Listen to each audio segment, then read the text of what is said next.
ਮੈਂ ਖਿੱਚੀ ਦੇ ਘਰ ਜਾਣਾ। ਉਹਨੂੰ ਕੀ ਕਹਿਣਾ? ਮੈਂ ਕਬਰ ਦਾ ਗਿਆ ਕਿ ਹੁਣ ਕਬਰ ਦਾ ਗਿਆ ਹੁਣ।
Ya Allah mahsul.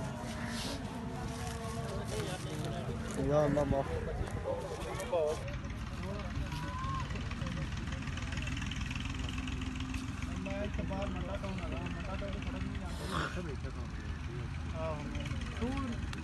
तू दिल लगा